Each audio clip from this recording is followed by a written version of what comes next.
Here we go now, it's the salmon of knowledge. It's hot outside, it's the salmon of knowledge. Pack it in nice, it's a fresh salmon of knowledge podcast. Hot, fresh. It's so hot, but you can't complain because you can't fly anywhere on a plane. You've got to enjoy the heat while it's here, because it's not going to be here very long, because we live in a temperate climate. I remember that from second year geography class. Bit of knowledge on the podcast. Hey, Salmon Skins, and welcome to another episode of Edwin Salmon of Knowledge. Thank you very much for joining me. I hope you're like I am these days, listening to podcasts, either at night, on top of the covers, wearing pretty much just my briefs. Relax now, ladies and gentlemen. With a fan on, blowing cold air around the room, and my wife and child lying beside me, but as far away as possible, because our body heat is making us too warm. It's too hot for sex, even if you're in the mood. It's too hot for sex, and baby's drinking off the boob. Too hot for sex, its temperature's rising every day. It's too hot for sex, even your lips have roast and go away. Too hot. That's my latest hit single. So I have been very warm, and I've been accused of being burned, but it's just because I get so warm. My neck goes very red just in the heat. It doesn't get burned. It doesn't even really change complexion. I don't even get any more freckles now at this stage of my life. I'm in the freckleless stage of my life, very sad stage of anyone's life, really, when you reach a point where you don't get any more freckles. In fact, you start to lose the freckles that you had. When I do my daily freckle count, usually at 6 a.m., I put on my freckle light, which illuminates all the freckles. And it's like a black light, but it's for freckles. So instead of looking for blood and other human bodily fluids, I'm looking for freckles. And I count them all. And I've noticed, as I've gotten older, that my freckles are diminishing. Diminishing freckle returns, or DFR, as it's known in the biz. What biz? Look, who knows? All I'm doing is riffing on an idea that came into my head just this very second. Now, you might hear a bit of traffic outside, and that's because I have to have the window open because it's too hot. And my brain is inside my skull, and sometimes I fear that it will cook. I do that like when I come in after I've been out and it's quite warm and my brow is sweaty and hot. I will like go into the bathroom and splash cold water all over my head. And when I'm doing that, I literally picture my brain like tss, like steam rising out of it, and it coming out of my ears like in a cartoon. But it doesn't, because life is just not that amusing. But I hope you've been keeping okay. I hope you've been enjoying the sunshine if you're in Ireland and listening in Ireland or in the UK. I hope you're also enjoying Freedom Day. Just one day, and then everyone has to go back inside because of the Delta variant. No, I'm being facetious. I wish everyone the best, and I hope everyone gets to go somewhere and enjoy their holidays. I know some people have gone off to Donegal. Seems to be a popular spot. I don't know whether it's cheap. Nowhere is really cheap these days. I got some good news. My younger brother, Jonathan, who's probably listening to the podcast. Hi, John.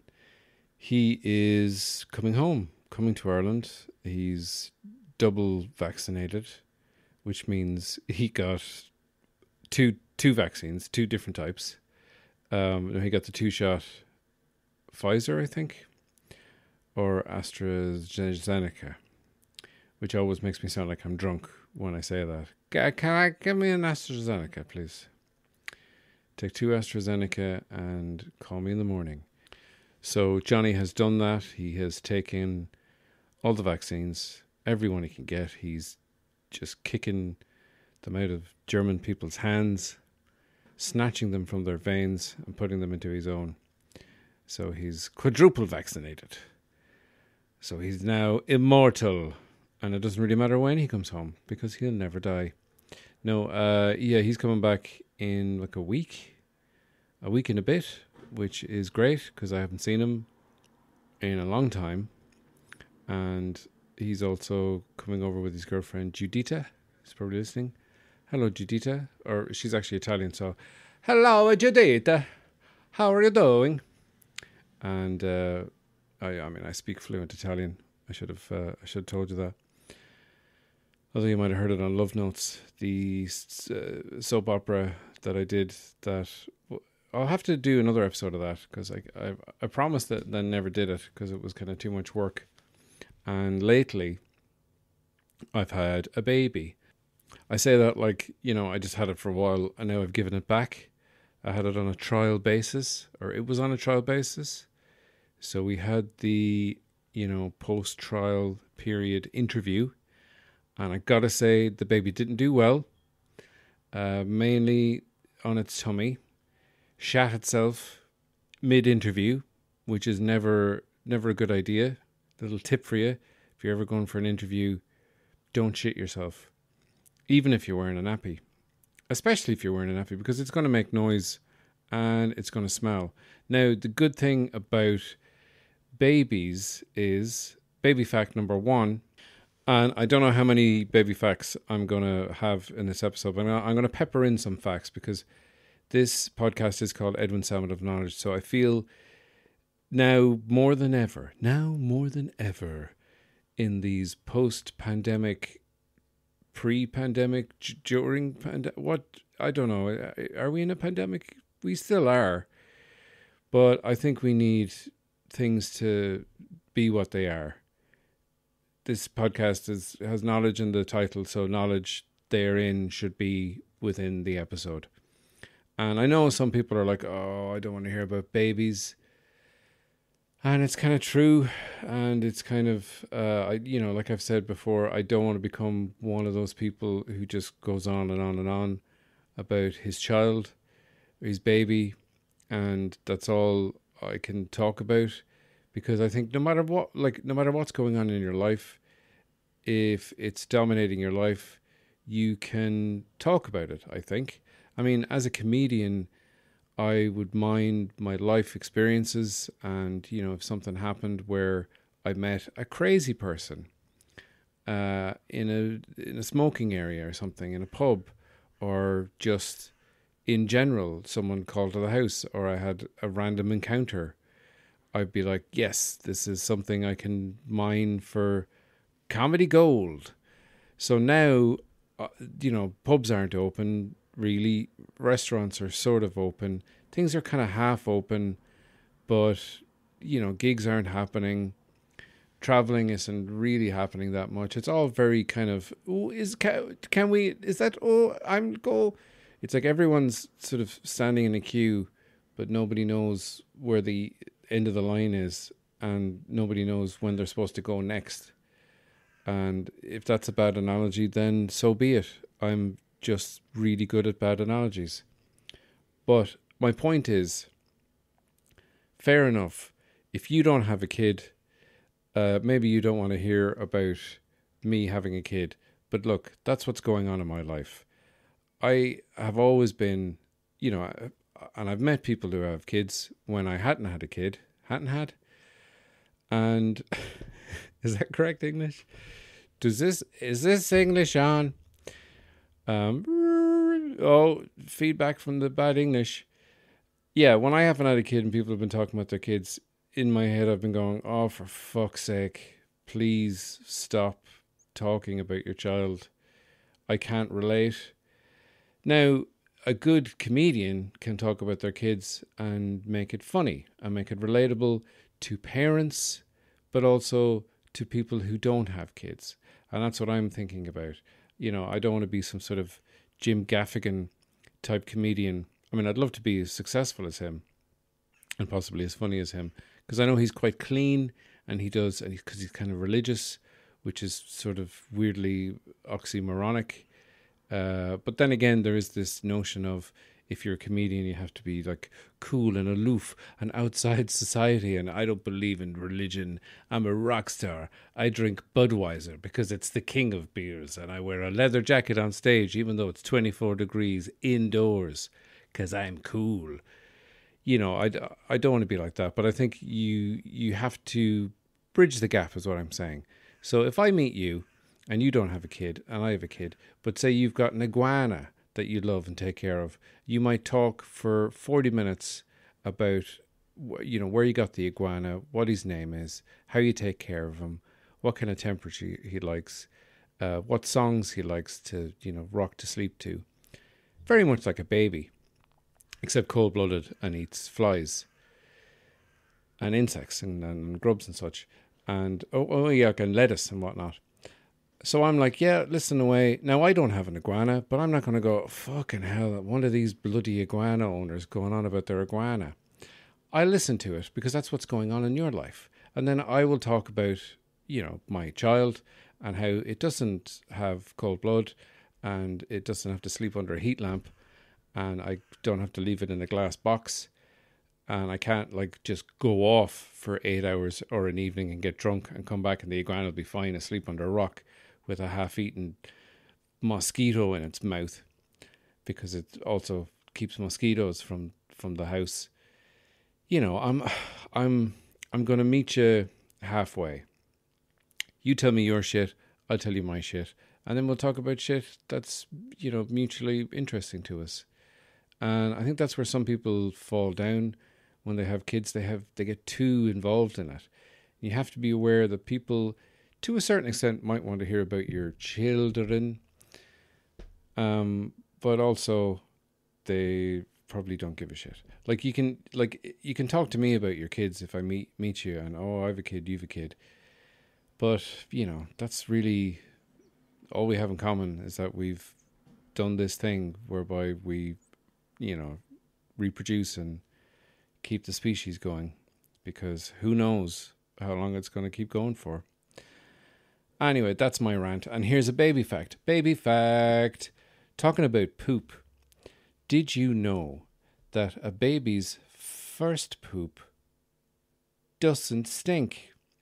And I saw it coming out of my son Luke. Of course, it's this kind of black tar-like thing, and it's called meconium. So it's not really poop. It's made up of mucus, fluid from the womb, and anything else that they digested whilst inside their mother. So it doesn't have that gut bacteria yet that makes poop smelly, because that's what happens. As soon as you start feeding a baby, bacteria will start colonizing their intestines, and after a day or so, bowel movements become green, yellow, or brown with that familiar odor. I love that. That lovely familiar smell that I love so much. It's called a poop. Another bit of Italian there for Judy, because when Luke's first black, it's black, but then when you move it, I was going to say when you touch it, I didn't touch it with my fingers. When you kind of squish it in the nappy, it's kind of got this green underneath, and it kind of looks like, an oil paint you use when you're painting a landscape. It's like something like an acrylic, like a really expensive acrylic or oil-based paint. Or is acrylic oil-based? I don't know. These are baby facts, not painty facts. So that's that is a little baby fact for you. Their first poop is sort of black, tar-like, evil-looking substance, and it doesn't stink. And I don't actually mind this. I've got a very poor sense of smell, which is very helpful when you do 97% of the nappy changes. And I have to say, today was a red letter day because Luke is, he's getting bigger all the time. He's starting to gurgle. He's starting to smile, which is amazing. You can be having a really bad day and just have your baby smile at you. And, it makes the day slightly better. Doesn't completely improve it and turn it into a good day. It just helps. It's like if you're having a slice of toast with just butter, and then someone says, "Hey, do you want some strawberry jam?" And you go, "Oh yeah, stick that on top of it." It's a little bit nicer, but it's still toast.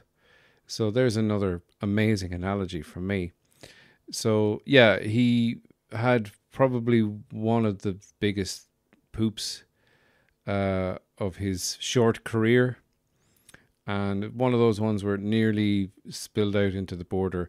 The poop was like Hitler threatening to invade Poland. Poland being the blanket that I was changing Luke on. But it didn't. But I gotta say, he's very, very comfortable with me because I had to lift his balls to clean the shit out from underneath it.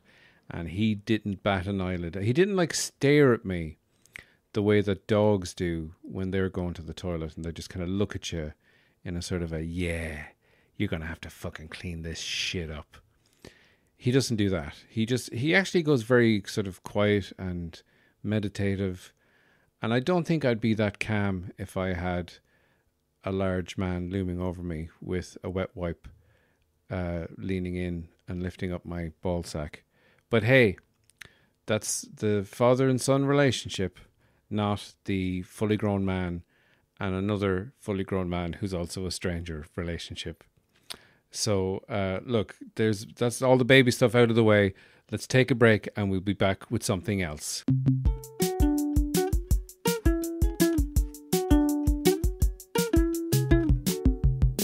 Now, guys, if it sounds like I'm sometimes moving away from the microphone, and then when I come back, I'm very close and it's very loud, that's because I am. Because I have a child that I mentioned in the previous section of this podcast. But we're not going to talk about that. We're going to talk about the latest news from my life, and that's driving. Now, I have been vroom, vroom, beep, beep, honk, honk, out of the way, roundabout, flick of the finger, on a country road to someone you know. Someone's thumbing. Give him a lift. It's not called thumbing, it's called hitching. Remember when Jack Kerouac inspired me to go thumbing across America. Oh, my thumbs were sore by the end of that summer, I tell you, chief.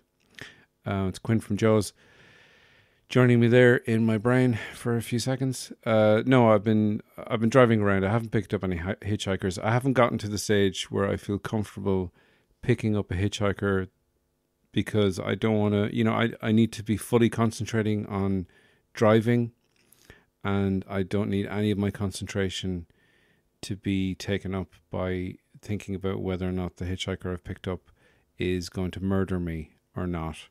Now, because I'm not a very competent driver yet, well, let's not say competent, let's say experienced. I'm not a very experienced driver, and that's simply because I haven't really driven that much. So I can't have little Luke in the car because that's too much pressure. Like, I drive and it's been really, really hot out and really, really sunny out, and myself and Cara and Luke visited his grandparents.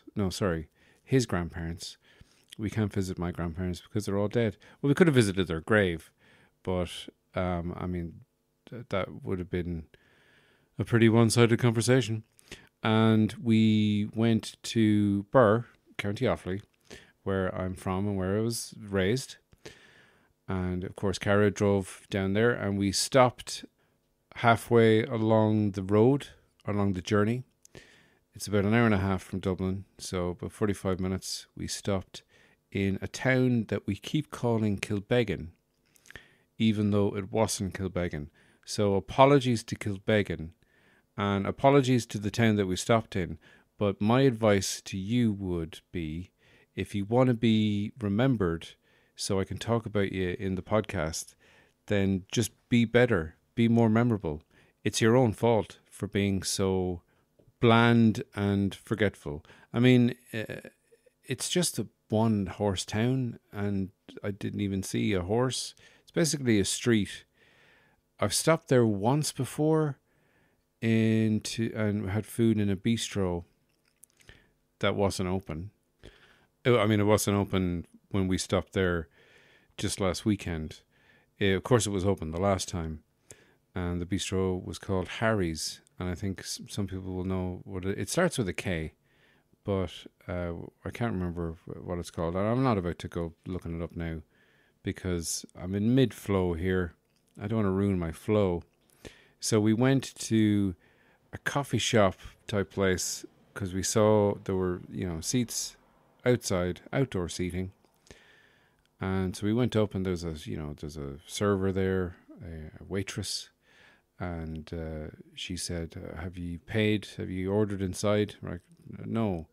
So you had to go order inside, get a number for a table, then go back outside, and then they'd bring out the food to you. So I hadn't done that. So basically, I went in, and the food didn't look amazing. Basically, everything came with coleslaw and chips. And when everything comes with coleslaw and chips, that's kind of a red flag. That's not a Michelin star dining experience. You're not going to get lobster thermidor or duck à l'orange with a side of coleslaw and chips. It's not going to happen. So we just figured we'd have coffees and maybe like a little treat, a cake or something, because we knew we were going to have food when we got to my folks. So I ordered 2 mochas, as I call them. Cara calls them mochas, and because it's chocolate, moch. I guess it's mocha, but I've been saying mocha for years. Again, it's one of those things. It's like biopic and biopic, although in that case, biopic is the correct term because it's a biographical picture. Let's have a look at one of those biographical pictures I've heard about so much, Chief. And I want to watch one all about sharks. The thing about a biographical picture, Chief, the actor's dressed up to look like someone they're not. But they are that person. They become that person. It's a surefire way to win an Oscar, Chief. You get myself your biological picture. Quint, you're drunk. Go home. I live on a boat. Well, go to your boat then. All right. Okay. Yeah.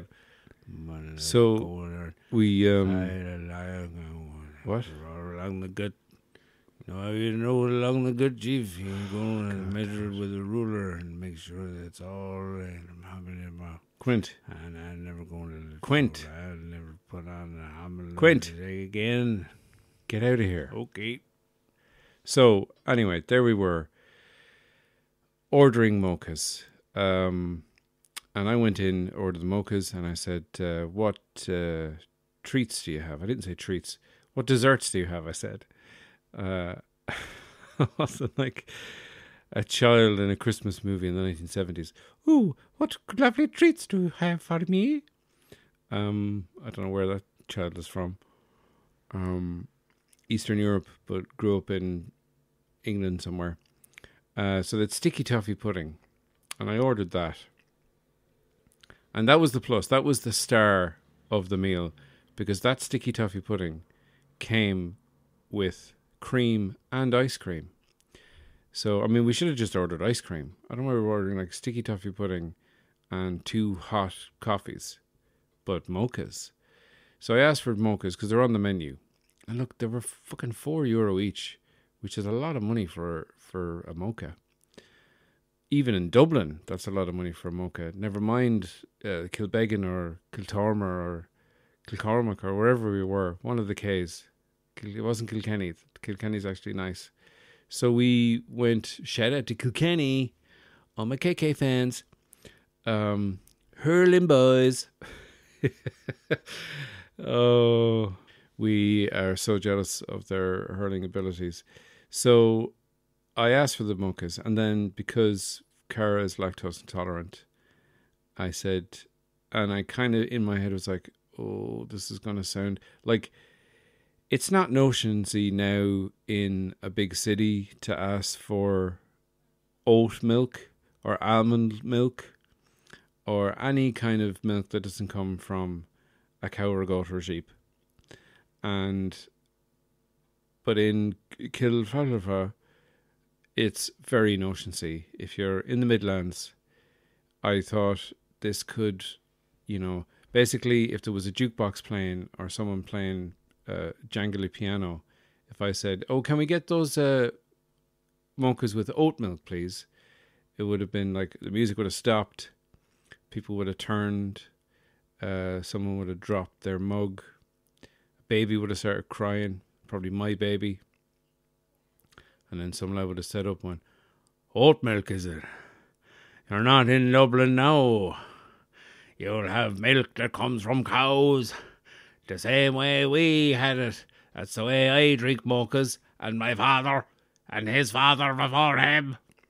And I would have been like, I'm so sorry. I would have started crying. And said, just put a regular milk in it. So I ordered those, went back outside, and then we got our sticky toffee pudding. And then I saw the girl I ordered from, come out with what looked like two mochas in round cappuccino-esque cups, mugs.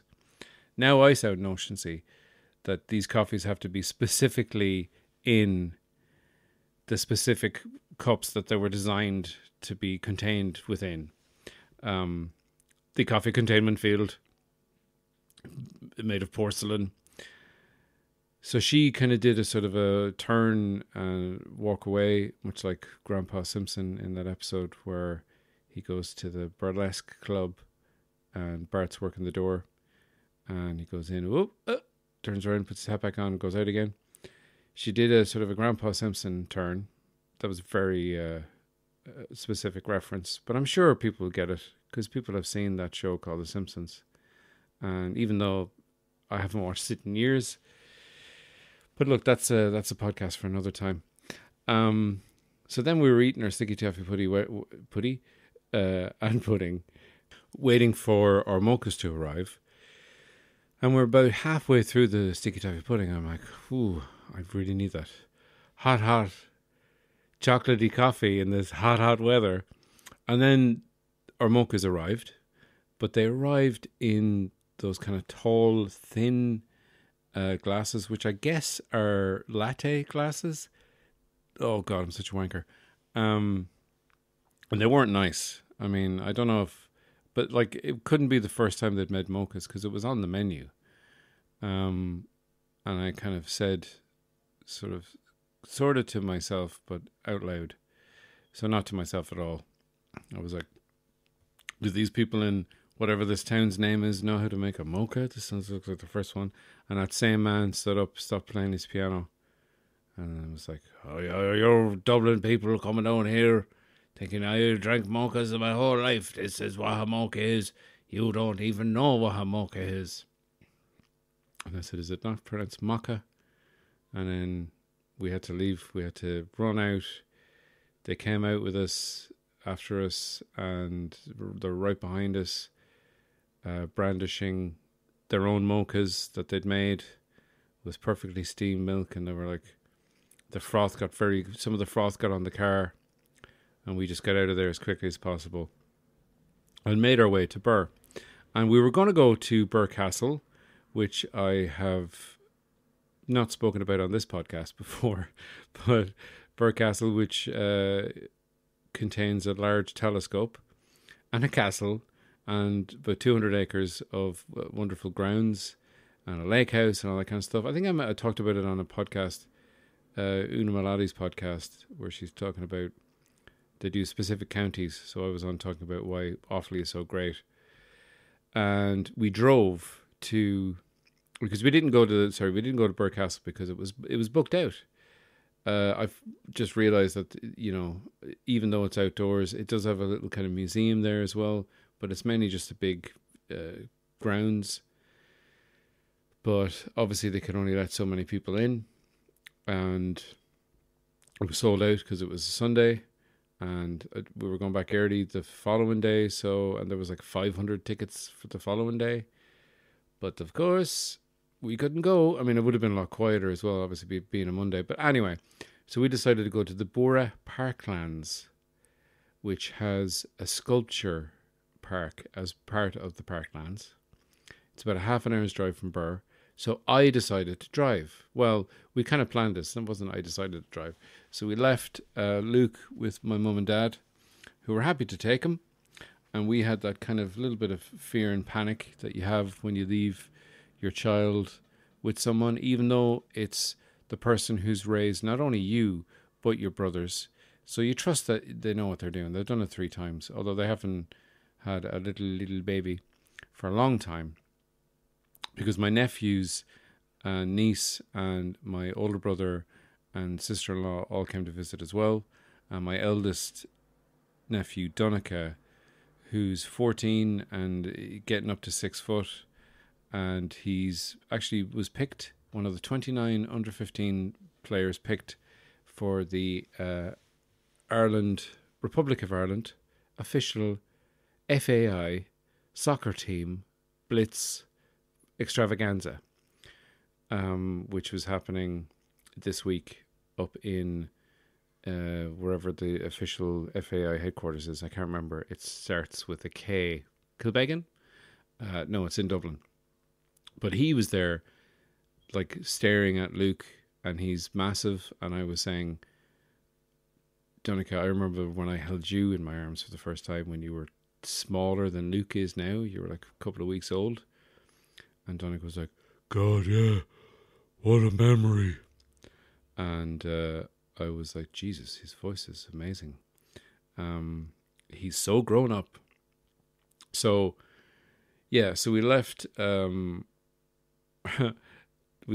Luke with my mum and dad, and I drove the Volkswagen Tiguan, which is what we have, 2016 Tiguan diesel. So I kind of knew the way, so I didn't really have to fuck with Google Maps. But, you know, because I need to concentrate on just the driving, I didn't even wear my sunglasses, even though it's sunny. Now, there was no sun in my eyes, but I was just like, I didn't want to diminish my vision in any way, shape or form. So I just can't wear sunglasses. So Cara was playing music, and very sweetly playing some music that I like, as well as music that she likes, even though she had like total freedom to look out the window and all that kind of stuff. All the exciting things that passengers get to do. They get to play music and look out the window. And we drove there, and I was doing fine. You know, still a little bit nervous, a little bit, you know, because if something happened and I crashed the car, that's Luke's parents gone in one fell swoop. So we got to the Lura Parklands, Bora Parklands, and I drove past where we were supposed to turn. This is on the kind of short road, narrow road down country road. At one point, I had to stop and pull over and let another car go past me, which was the first time I'd ever done that, which was exciting for me. Probably not for anyone else involved. They've done it a million times. And then we drove past the turn. I was like, oh shit, there's the turn for the car park. So I had to stop and do a kind of a little U-turn, 3-point turn on the road. But you see, I hadn't done those that many times. I hadn't done those. And I ended up going forward, then turning the wheel, then moving back. And we kind of went down slightly off the edge of the path because it's of the road, and there's a ditch there, but it's not that deep, so it was kind of a little bit of a shock. We thought that the car wasn't going to come out, so I basically put the handbrake on, got out, and was like, "Yeah, Cara, like you know how to, you do this. You're the better driver." And I'll get behind and maybe push if it needs a little push. But it didn't, and it was fine, and there was no damage at all. The only thing that was bruised was my ego and the hedge. and hedges don't bruise. So then we walked around Borough Parkland. We decided not to do the 5K walk because, what it is it's an old bog, and it's just a big open area. So we didn't want to walk in 25, 26 degree heat in a completely wide open, dry bog area with very little water. So we saw some of the sculptures, and some of the sculptures there are not really that great. I don't want to be ragging on my own county and its amenities. Now, it's free. That's a plus. If we went to Birr, it would have cost us money. And my dad is of the notion that locals shouldn't have to pay to go into Birr. And I kind of agree with him. But also, they have to, keep the grounds going and keep the museum going and keep the people working there, and give them a wage. So I don't know. He listens to the podcast. He probably won't agree. I mean, I agree with him in principle. I do. I agree with you in principle, Jerry. Now get back to your fucking jigsaw.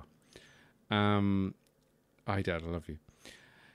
So, yeah, there's a lot of trains there, like abandoned bog trains, because years ago on the bogs, and the bogs are kind of basically gone now. They're a finite resource that can be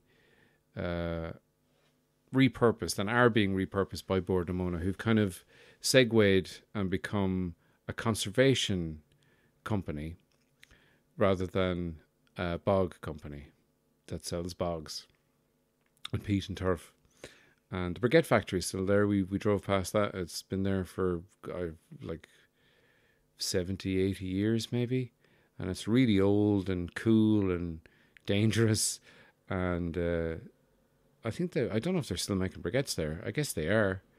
But I know like a lot of the bogs now are just become, like some of them have become sort of parklands and some of them become wetlands and nature reserves and stuff like that. So they're getting into renewable energy sources and things like that. Bord na Móna, now more than ever, we need to change what we do in order to stay relevant and still be a company. So, yeah, they had like a couple of trains. One train was painted to look like Thomas the Tank Engine, but its face was covered in kind of rusty patches, and it just looked kind of disturbing. It looked like the sort of thing where like you'd walk past it and be like, that's weird, and then you turn around and the train would somehow be closer to you than it was before, and you'd be like, oh, I'm imagining it. And then you'd keep walking on and you'd hear like kind of gravel, you'd hear the unmistakable sound of train wheels on gravel, and you turn around and it'd be closer, and then you'd be like, oh no, I start to sweat and go, I'm imagining it, and then you turn around and it'd be right up to you, and then you're down on the ground and it's got you. But that didn't happen. So we just went up to the deck where the coffee shop was, and we got some nice lemonades and some ice creams, and we sat there and watched the ducks and the goose and the heron squawk and splash and eat flies and dragonflies. A lovely time was had by all. And we drove back, and I never mentioned to my parents that I nearly backed the car completely off the road into a ditch. But I learned my lesson. Beware of country roads, because they go off at the edges. They're not as smooth as your regular city roads. But sure, I'm only a country mouse. And Cara, the city swan that she is, saved us all. So thank you, Cara. And if you ever fancy it, go visit Borough Parklands.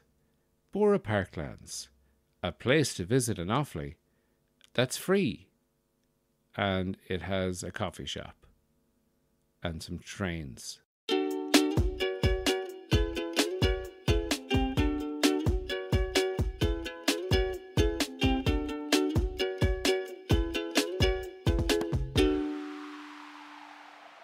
Now, guys, a new section of the podcast that I'm calling YouTube rabbit hole. Falling down a hole and meeting my soul, and we get lost in the videos. It's a YouTube rabbit hole. You don't know where you're gonna go in a YouTube rabbit hole.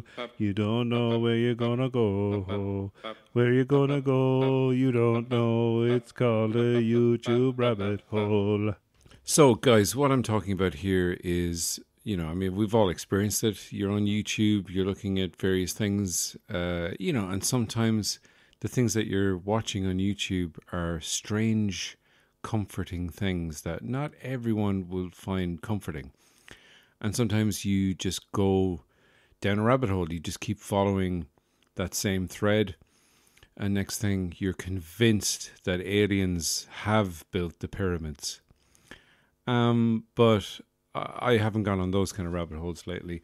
The one I found myself going on, which initially started from a baby fact number 2, and that'll do for baby facts for you. The last baby fact of the podcast. Because we're looking up weird baby facts. And one of them was that, fully grown adults have about 200 bones, 206 bones or something like that, I think. I know Linda Hamilton said something incorrect in Terminator 2. She said something like, there's 14,000 bones in a human's body. That's one. No, she said some number that was incorrect. But a child's got more bones than a grown-up's got. And I said that in reference to an ad that both myself and Cara and anyone who was around in the 90s and watched television will know this ad, which I looked up. Now, I'm not going to play it because you're already singing it in your head if you know it. And if you don't know it, then it's just weird. And also, I couldn't find a good quality version of it where the audio was good. But it's like 2 kids sitting in a room, and the ads for like the calcium, Board of Ireland or something. It's not, it's not for a milk company. And they're sitting around, and there's like a life-size maquette, those wooden maquette dolls that you can move the arms and legs that artists use. Really weird looking thing, and it's obviously just a bloke in one of these costumes, but the kids are like doing research into bones, I guess, and one of the kids goes, how many bones does an adult have? A child's got more bones than a grown-up's got, says the maquette, fully grown 6-foot wooden horror thing come to life. And the kids are totally okay with this thing coming to life. And then all 3 of them are dancing around the room going, a child's got more bones than a grown-up's got. A child's got more bones than a grown... Them bones need calcium. Them bones need calcium. Them bones need calcium. And that's a natural law. And then they start singing, a pint of milk helps your bones. A pint of milk. I guess it was for the Milk Council of Ireland, encouraging children to drink pints of milk every day. Go into the local milk bar and ask for a pint. And just like their daddies. And some of their mothers. I'm not being sexist. All inclusive when it comes to alcoholism on this podcast. But just such a weird ad. But I said, a child's got more bones than a grown-up got. And then myself and Cara just started singing that song. And this weird connection that we have. Even though, that was on TV before we'd even met each other. And we were just like, and Cara was like, that's such a good ad. And I was like, yeah, what was that ad for? Just like milk? And yeah, it was just for milk. And then there was a follow-up, because when I was looking up that ad, there was a follow-up ad that I also remember, which had 2 children again, not the same kids, because this was years later. And obviously they'd said, right, having a fully grown, monster wooden puppet man come to life and dance around. What was he doing in that attic anyway? Why were they in an attic? That's the other question that wasn't answered by that ad. But they had a follow-up one which had 2 kids again, but everything else was animated, like 2D animated, and it was like the Hansel and Gretel story, and they had like this wise talking New York City Boyd, this crow that talked like this.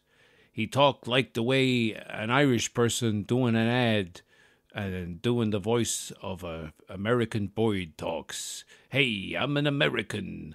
I'm flying here. I'm eating worms here. That kind of thing. Hey, I'm a New Yorker man.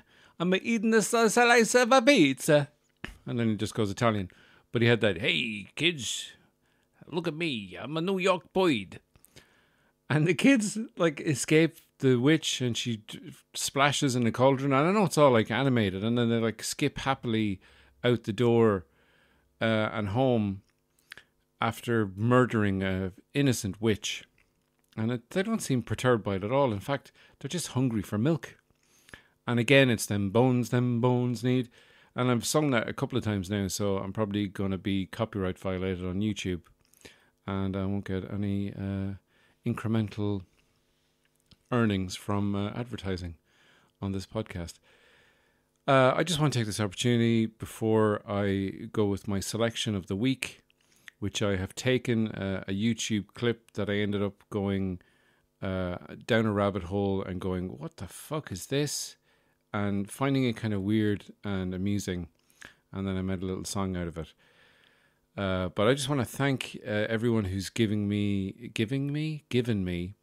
and maybe present tense, maybe I'm correct, maybe you're giving me a review right now. Stop the podcast, give me a 5-star review on Apple or wherever you can. If you can follow me, that's great. If you can recommend me to a friend if you like the podcast. If you didn't like it, shut your fucking mouth. But thanks for listening. And I'd like to thank everyone for giving me so nice reviews.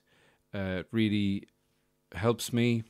It makes me realize that I'm not just sitting in a room alone talking to a microphone, that you guys are listening to me. And I appreciate that. So if you have some free time, because that's all it takes is a little bit of time, give me a review. Anyway, back to Rabbit Hole. And my Rabbit Hole selection of the week is Gary Oldman.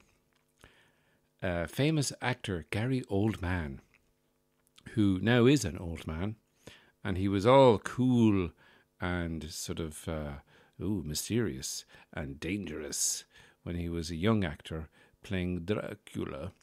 And then he eventually graduated into sort of the older, reliable. I mean, Commissioner Gordon, Jim Gordon in the Batman trilogy, is a prime example of him moving into more mature, more sort of trustworthy.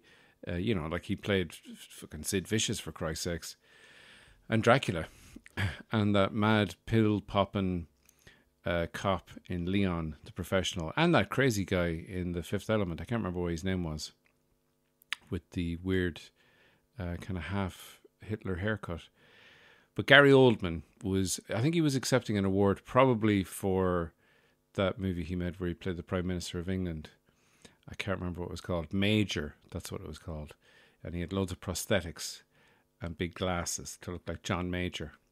And it was John Major giving a rousing speech about why England should fight in Gulf War II, the revenge of the Gulf.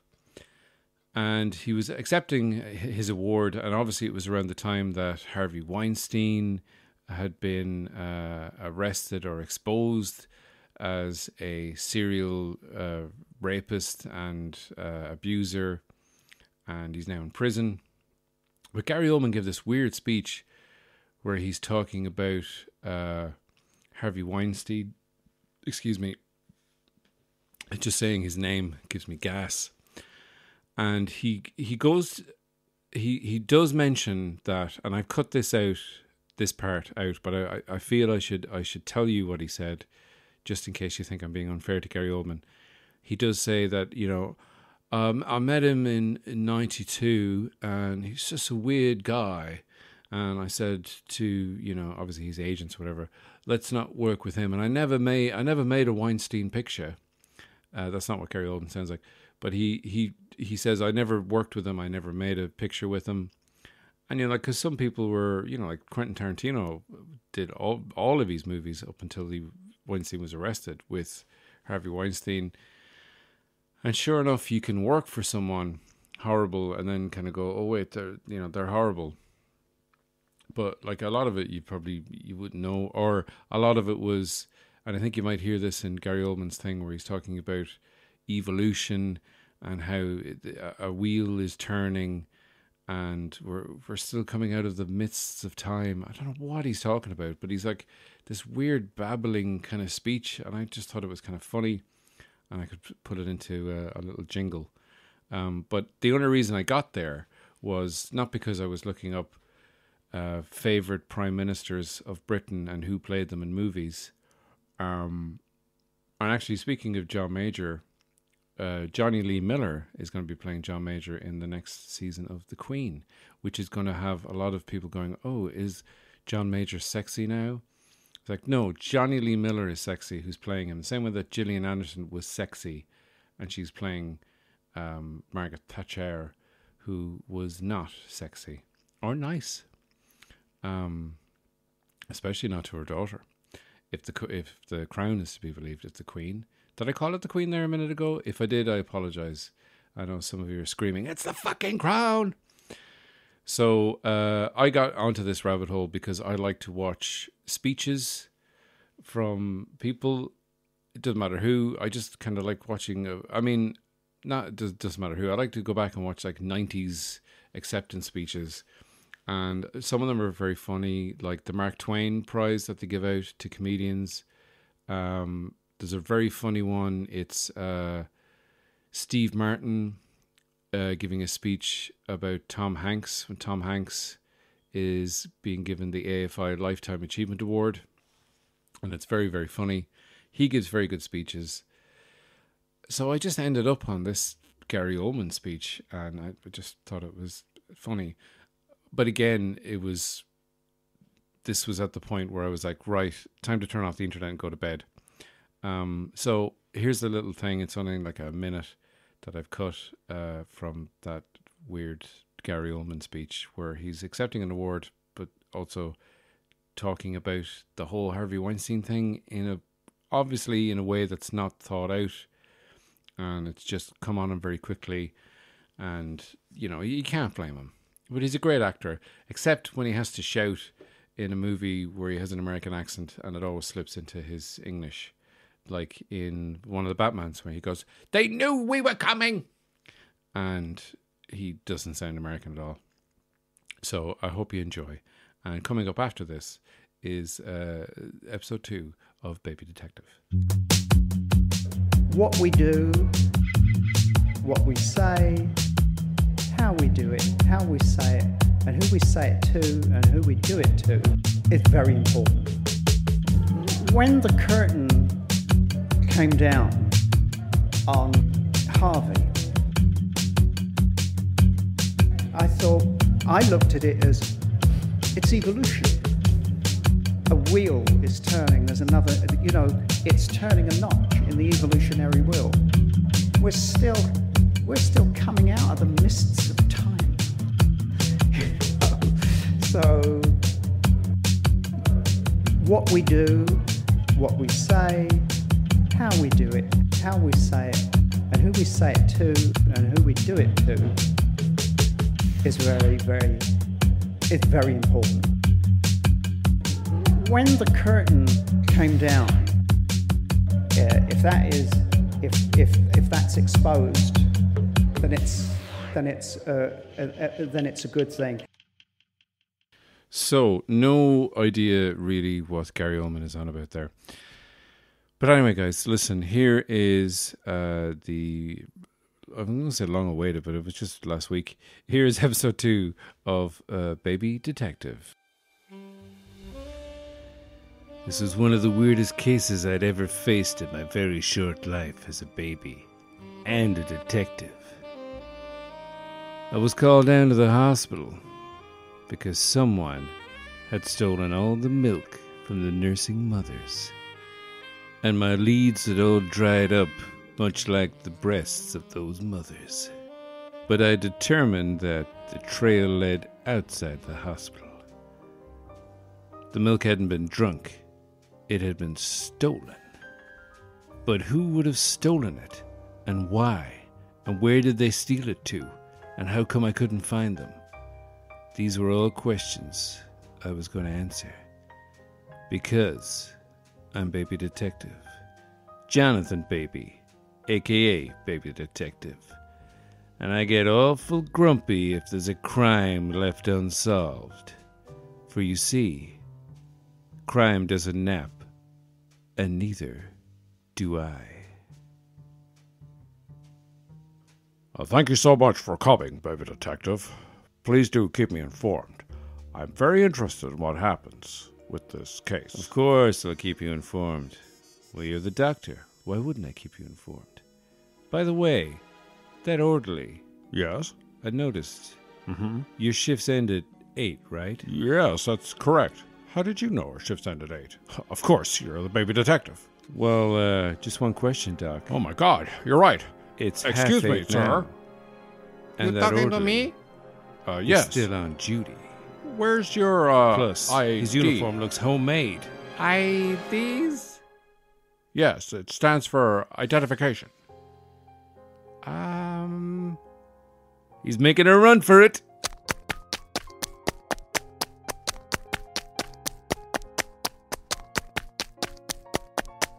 Better strap in, Denise. This baby's gonna run before he can crawl. Oh, wait, no, he's got away. Sorry, Mr. D. I was buying a Twix out of the machine. All right. That's enough talk out of you. I'm not paying you to talk. I'm paying you to nurse. God damn it, I can't believe he got away. Did he look Colombian to you, Doctor? Yeah, he certainly looked Southern American, if you know what I mean. Yeah, he looked like he was from a country in the Southern American continent. Yes, that's exactly what I mean. Well, there's only one thing left to do at this stage of the investigation. It's to go down and check out that old abandoned refrigerator factory. We can't rule out the possibility that Colombian possible man, who possibly could be from Colombia or Bolivia or one of those countries, that he's not just some kind of freak who likes to hang out in hospitals. You know, the kind of freaks who get off by hanging out in hospitals. You know what I'm talking about, I Doc. do. I know exactly what you mean. We get a lot of them in here because it's a hospital and they're freaks. It's a horrible, horrible combination.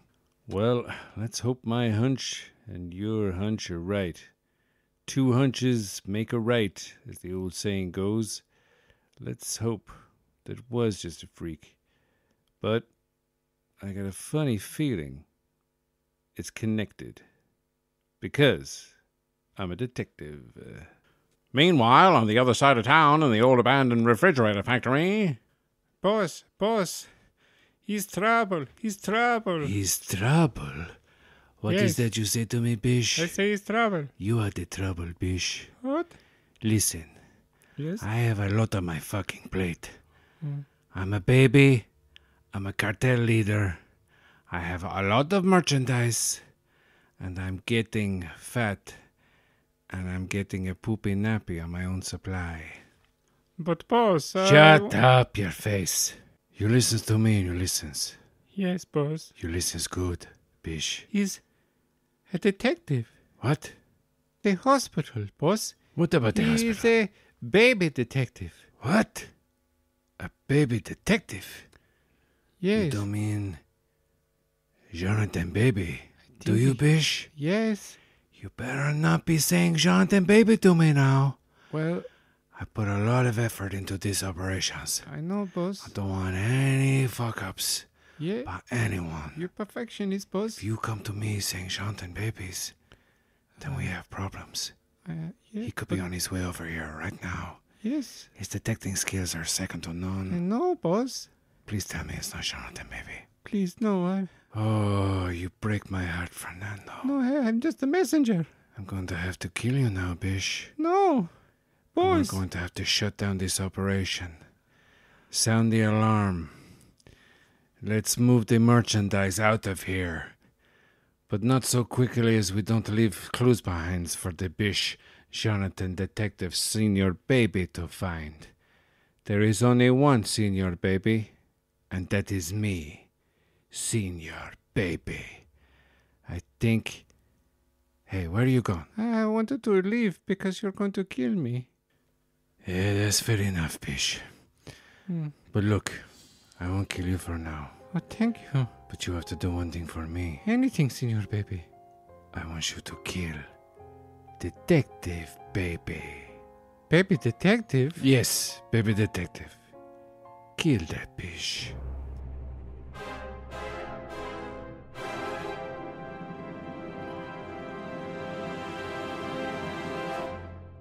Wow, exciting stuff. The reveal of the bad guy, Senór Baby. He seems like a completely cutthroat, ruthless man. Well, I say man, but he is Senór Baby. Baby Detective's arch nemesis.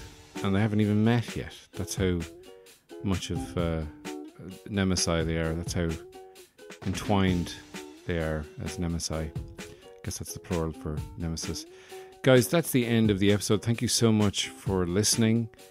I will be back sooner rather than later with a review episode, reviewing all the kind of nerdy things that I've been watching. I'm putting out a couple of theories I have and a couple of ideas I have for maybe where franchises should go. And if you've fallen asleep listening to me describing this, then you are probably my father, Jerry. Thanks very much, guys. Stay safe. Like and subscribe. Tag a mate. And I'll be talking to you all very, very soon. Bye-bye.